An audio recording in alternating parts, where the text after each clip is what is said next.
Greeks went to war constantly. They were genuinely good at it. Alexander, the Spartans, the siege of Syracuse, Thermopylae, the list goes on. And they had a god of war.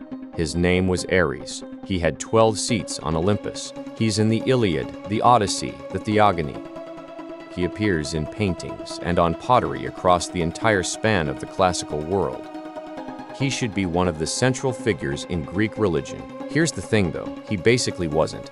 The archaeological record for Ares temples is thin to the point of embarrassment. There are maybe 2 or 3 dedicated temples to him in all of ancient Greece, compared to dozens for Athena or Apollo. The Greeks had a god of war and mostly chose not to worship him. That's a strange thing. It deserves an explanation. Homer's opinion of Ares is pretty obvious if you read carefully. In the Iliad, Zeus says, directly to Ares' face, that he's the most hated of all the gods on Olympus. Book 5. He adds that Ares combines conflict and war and fighting, and that if he weren't his own son, he'd have thrown him into Tartarus long ago. That's a father telling his child he's the worst.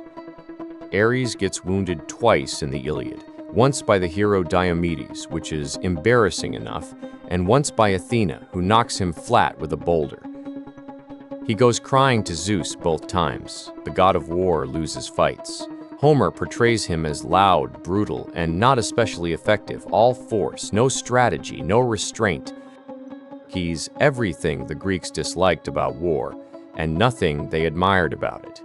The Greek word for war isn't one word. They had 2, Ares, which meant war as a violent force, and polemos, which meant war as a strategic and political activity.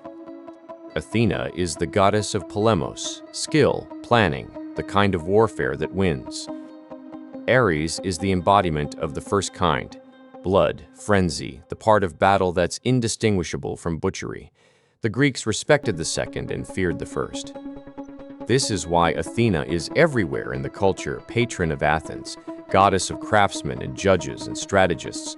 And Ares is in the mythology, but not really in the religion. They acknowledged his existence because war existed. They didn't want to honor what he represented. The distinction is kind of remarkable when you think about it. They split war into the parts worth celebrating and the parts to keep at arm's length, and built 2 different gods to hold them, Ares and Aphrodite. This is the famous one. She's married to Hephaestus, the craftsman god, and having a full ongoing affair with Ares. Homer tells the story in the Odyssey as a bard's song. It's meant to be funny.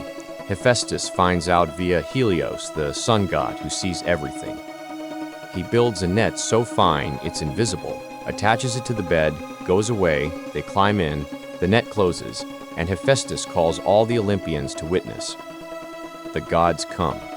The goddesses politely stay home.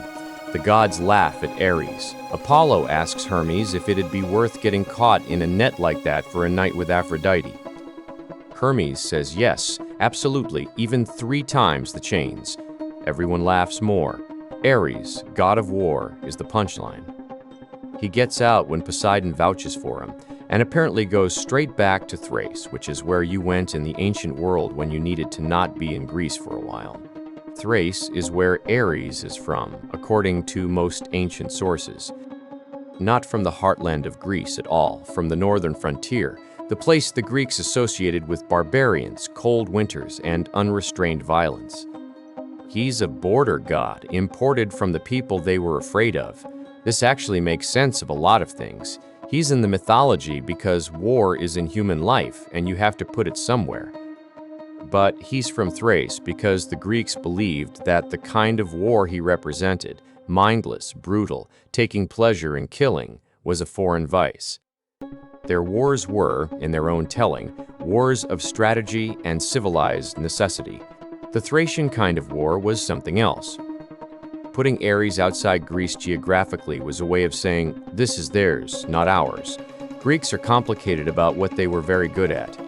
Ares had a lot of children. This is worth going through because the pattern is pretty stark.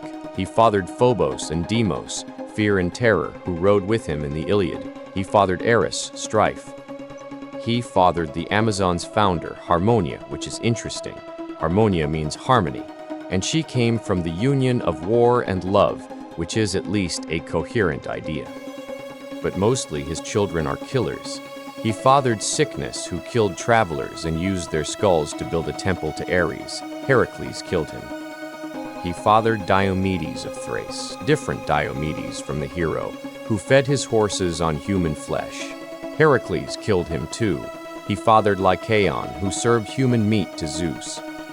Ares is the father of monsters in a way that even Poseidon isn't, and Poseidon's sea children are not friendly.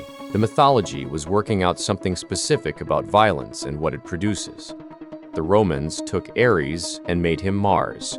And something interesting happened. Mars wasn't a joke. Mars was the father of Romulus, the founder of Rome.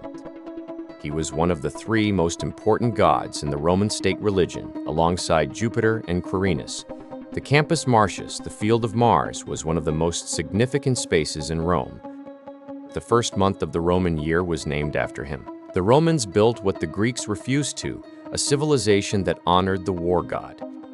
This tells you something about the difference between the cultures, and it probably tells you something about why Rome eventually took over Greece. The Greeks were brilliant at theorizing about war and ambivalent about it at the moral level. The Romans institutionalized it. Whether that's admirable or horrifying is maybe not a question with a clean answer. If this is the kind of angle you want, the weird contradictions, the parts the clean versions leave out, hit subscribe. There's a lot more where this came from.